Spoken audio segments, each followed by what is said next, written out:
goes into that machine, is like poof, comes out shaped like a Cheeto. Go.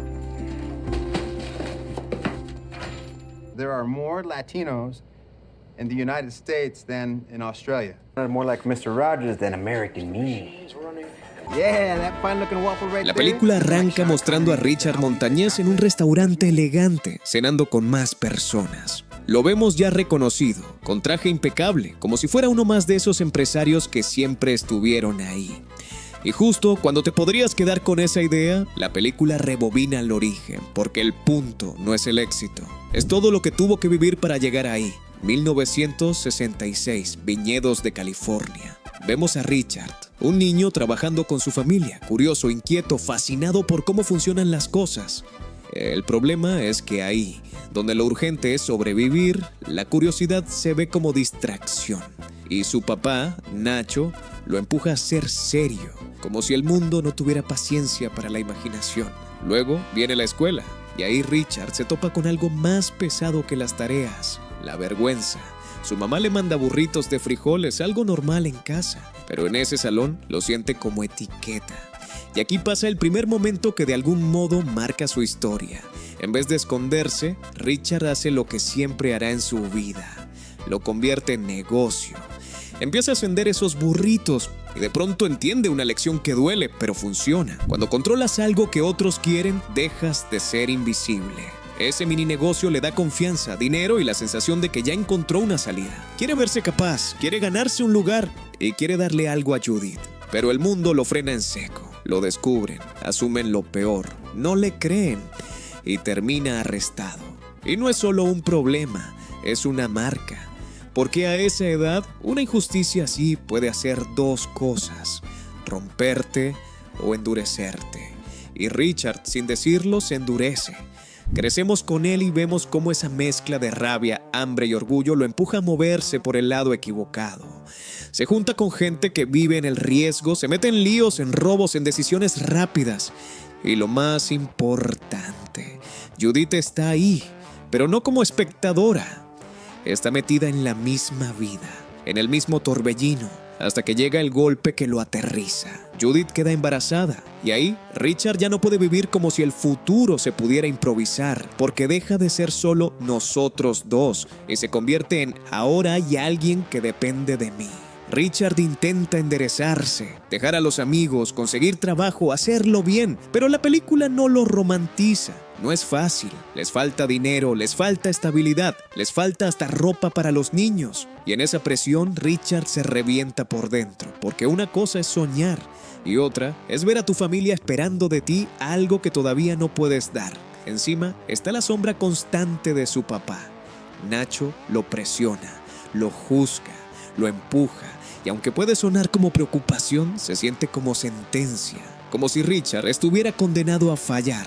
Richard se pelea con él, se va, y en ese tramo vuelve a rozar su vida vieja, como si el mundo le estuviera diciendo: ¿ves? Por acá era. Y entonces aparece Tony, un amigo que ya está dentro de una empresa grande, Frito-Lay. Le dice directo: ve, inténtalo, yo te recomiendo. Y Richard lo agarra como se agarra un salvavidas, sin pensarlo dos veces. Al día siguiente, Richard llega a aplicar y se estrella contra una barrera silenciosa: el formulario, el lenguaje, el proceso. No es que le griten tú no, es peor. Le ponen un sistema diseñado para que el que no encaje se canse y se vaya solo. Richard pide llevárselo a casa y Judith lo ayuda a llenarlo. En el camino acomodan algunos datos, no como trampa por gusto, sino como reflejo de una realidad. Cuando el papel decide tu vida, el papel se vuelve un enemigo. En la entrevista lo detectan, queda expuesto. Y aquí el momento es clave porque podría ser el final, pero no lo es. La recomendación de Tony y el hecho de que Richard sí quiere trabajar inclinan la balanza. No le dan un gran puesto, le dan el más bajo, conserje. Y Richard lo celebra como si fuera ascenso, porque para él no es ser conserje. Para él es algo más grande, ya entró al edificio, ya está dentro del mundo que antes solo veía desde afuera. Y ya adentro no se comporta como alguien que solo viene a cumplir turno. Richard entra con el uniforme puesto, sí, pero con la mente prendida. Empieza a mirar la fábrica como si fuera un mapa. Cómo se mueve la línea, quién decide, qué se atora, qué se arregla y por qué. Y eso incomoda, porque ahí hay una regla silenciosa que todos entienden sin que nadie la diga. El que limpia, limpia. El que manda, manda. Y el que pregunta de más, estorba. Tony le advierte que no se meta donde no le toca, porque en el mundo corporativo, querer subir rápido se puede castigar. Richard escucha, pero no se detiene. Él quiere algo más que un sueldo. Quiere futuro. Richard pregunta de todos modos, se pega a las máquinas, observa, intenta entender y ahí aparece una figura importante, Clarence, un ingeniero serio, exigente, de esos que no regalan atención. Richard insiste, se ofrece, aguanta el rechazo, hasta que Clarence poco a poco le permite acercarse y aprender. Y este punto es clave porque aquí la película deja una idea bien real. El talento no siempre te abre puertas, pero la insistencia inteligente a veces sí. Pasan los años y la empresa atraviesa un golpe fuerte.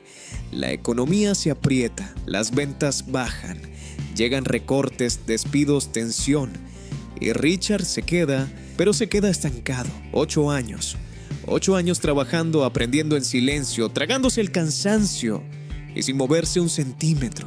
Haces todo bien y aún así el ascenso no llega porque el sistema es lento o porque no estaba pensado para que tú subieras tan fácil. Esa espera también se paga. En medio de esa presión, el CEO, Roger Enrico, lanza un mensaje a toda la empresa. Necesitan ideas para levantar las ventas. Y para Richard, eso suena distinto. No es una puerta abierta, pero sí es la primera vez que alguien de arriba dice en voz alta que cualquiera puede aportar. Y a veces, con eso basta para decidirte de verdad. Y la chispa le cae en lo más cotidiano. Richard está con sus hijos comprando elotes y ahí se le prende el foco con algo que muchas marcas no ven. Para su gente, el picante no es un detalle, es el corazón del antojo. Es ese sabor fuerte que te pega, te despierta y te obliga a volver por otro bocado. Y no es solo picante, es identidad, ritual, calle y familia. Richard regresa al trabajo con la idea fija: hacer una versión distinta del snack, con carácter, pensada para conectar directo con el mercado latino. Se lo propone a Clarence y Clarence duda, porque aquí un error te puede costar el puesto, pero al final se suma, se agregan otros y Richard convierte su casa en laboratorio, no de lujo, uno real. Si en casa no convence, en la tienda no se vende. Empiezan a probar ingredientes, ajustar, fallar, y aquí se ve otra cosa importante. El reto no es inventar el picante. El reto es que ese sabor sobreviva en la producción, que no se pierda cuando pase de una prueba casera a un proceso masivo. Richard se clava con eso. Intenta replicar condiciones, ajustar cantidades, buscar consistencia. No está jugando a chef, está intentando que su idea sea viable. Richard intenta presentarlo por la vía normal, pero lo ignoran. Y aquí llega su decisión más arriesgada. Salta el escalón. Consigue el número de Roger y lo llama. Y lo increíble no es que lo haga, es que le contesten. Y más, que le pidan muestras. Richard manda las muestras. Roger las prueba. Y se nota que le pegan al instante. Pican fuerte, sí, pero no es un picante vacío. Tienen ese algo que se te queda en la boca y te pide otro. Y ahí Roger no se queda en el comentario. Pone fecha y lo deja claro. En 2 semanas va a la planta para escuchar el plan de frente. Ese anuncio provoca un terremoto interno. Supervisores molestos, gente nerviosa y la misma sensación flotando en el aire. Si esto sale mal, te vas. Richard se tambalea porque por primera vez su sueño pesa de verdad. Ya no es un experimento en su casa, es una jugada que puede costarle el trabajo o cambiarle la vida. Y ahí entra Judith otra vez como ancla. No lo deja caer en el pánico, lo empuja a prepararse como se debe. No solo con pasión, también con datos. Richard empieza a estudiar mercado, marketing, distribución, ventas, porque entiende algo que muchas ideas no entienden. Un gran producto no basta si no sabes cómo entra en la cabeza del cliente y cómo se mueve en el mundo real. Llega el día. Roger visita la planta, pide ver a Richard, y Richard camina hacia esa junta, como quien va a jugarse el futuro en una sola mesa. Con gente que decide con números, pero también con prejuicios. En la sala, Richard arranca intentando hablar el idioma de ellos. Y en segundos se da cuenta de que así no está conectando. porque cuando vienes de abajo, tratar de sonar como ellos te quita lo único que te hace fuerte.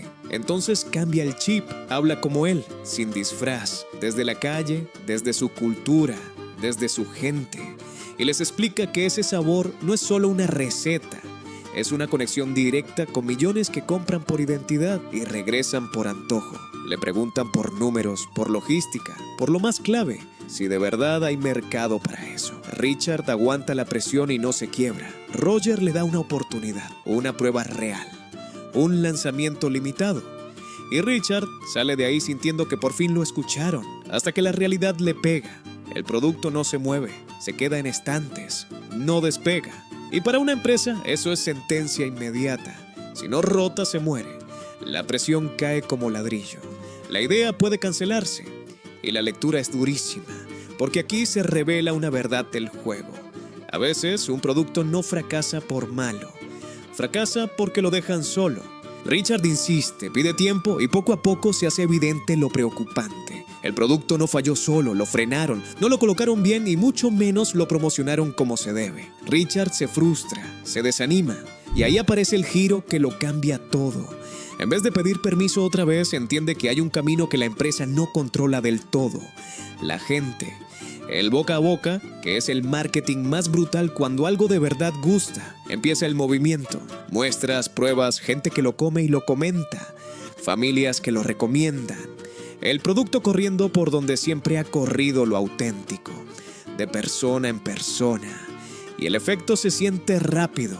El snack deja de sobrar y empieza a faltarle a la tienda. Esa es la señal más clara de todas. Cuando algo escasea, no es porque lo escondieron, es porque lo están buscando. Las ventas se disparan, los reportes llegan arriba y ahora sí la empresa voltea con otros ojos. Roger llama con la noticia. Ya no quieren una prueba pequeña, ahora quieren producción masiva. Y suelta el número que lo cambia todo: 5 millones de cajas. La fábrica se activa, el producto se consolida y el fenómeno se vuelve real. No es solo que pegó, es que encontraron una línea con poder, algo que abre mercado, que levanta números, que trae un público que antes no estaba siendo atendido con esa precisión. Aun con todo el impacto, a Richard no le llega el reconocimiento de inmediato. El sistema es lento cuando no sabe dónde ponerte.